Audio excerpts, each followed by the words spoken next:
Representative Kevin McCarthy has been elected House Majority Leader, and Representative Steve Scalise has been voted as House Majority Whip. I want to go over to Mark Halpern of Bloomberg Politics, joining me with a little more perspective and another guest right now. Trish, thanks. From Capitol Hill now, we're being joined by Congresswoman Marsha Blackburn from Tennessee, obviously part of the Republican conference. She serves as the vice chair of the House Energy and Commerce Committee. Congresswoman, you were in the room. We didn't have the pleasure to be in there. Anything happen in there funny, dramatic, or emotional? Nothing dramatic or emotional. It was getting down to business and making certain that we processed through our leadership elections. Kevin McCarthy, as you said, was elected. Steve Scalise, as our whip, was elected on the first ballot. It was a three-man race, and I was pleased with that since I was whipping for Steve Scalise.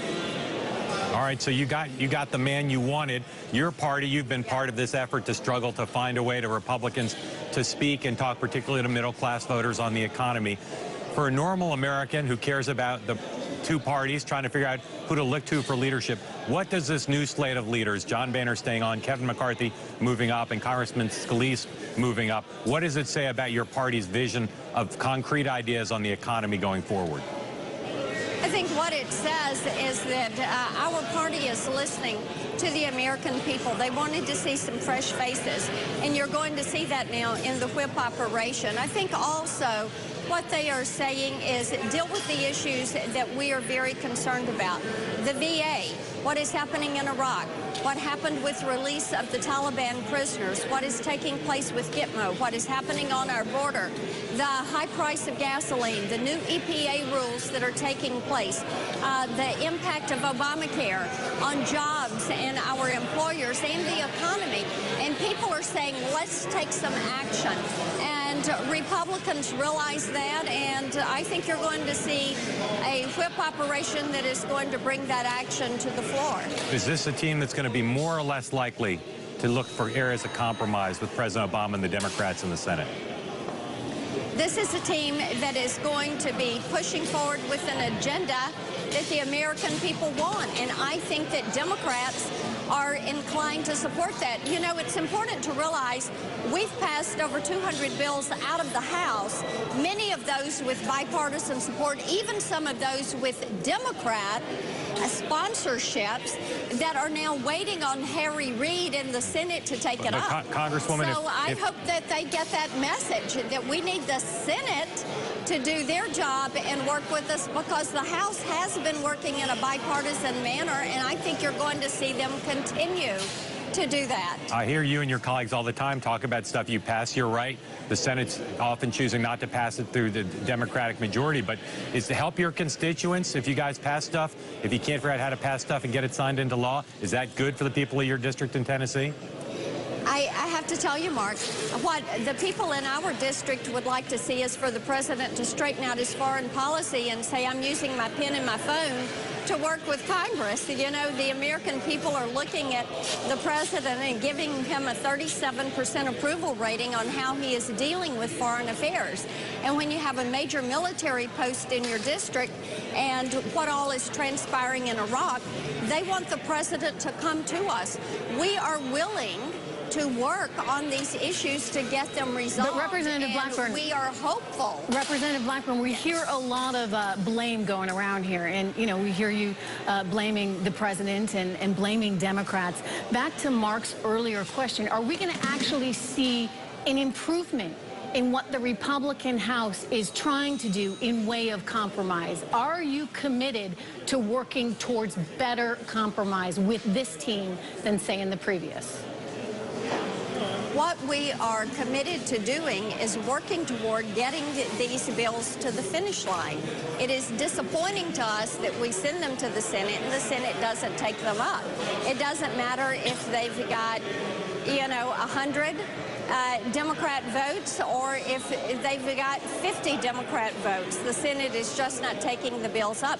It would be helpful to the American people. You know, good policy ends up making good politics. And the American people want to see some of these issues on jobs and the economy resolved, and we would love to have the White House and the administration working with us on it. Absolutely. Congresswoman, I want to take you off the issue of message and politics and talk a little personality. I know you both know and like both Eric Cantor and your new leader, Congressman McCarthy. How do they differ as human beings? How will they differ in their style as leaders?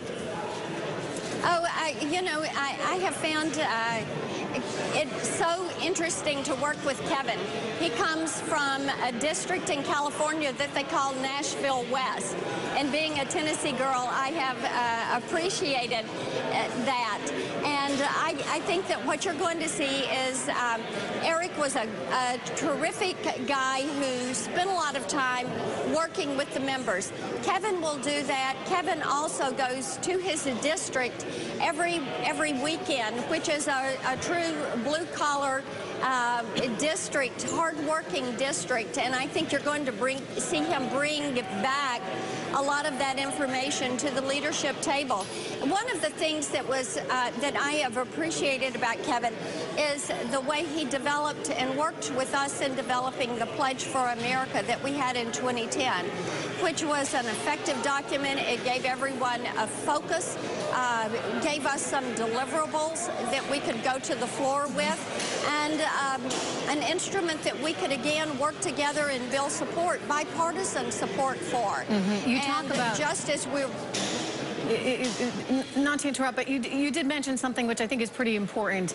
You mentioned the importance of Kevin McCarthy going back to his district, being there every weekend. What do you think ultimately for people like yourself and other members of Congress, the message of Eric Cantor's loss is? I mean, is it a lesson on immigration and how you need to approach that issue? Is it a lesson in political campaigning?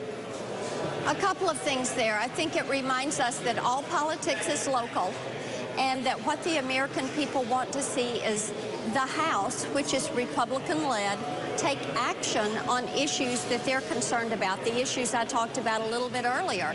And, we've got an economy right now where your labor force participation rate is the lowest it's been in 40 years.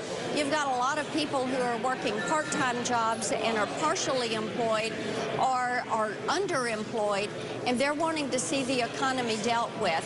You have the energy issues that I mentioned. You have the enforcement and security issues that are in front of us, and people want to see some action on this. It would be wonderful for the White House to call us and say, we're going to come over and sit down with you all, find out what is happening in your districts, and be able to work some of this out. We look forward to having a change of environment on that. All right. Well, Representative Blackburn, we thank you for joining us today, Mark Absolutely. and I both. Good to be with you. Thank you. Thanks, Sure. Congresswoman.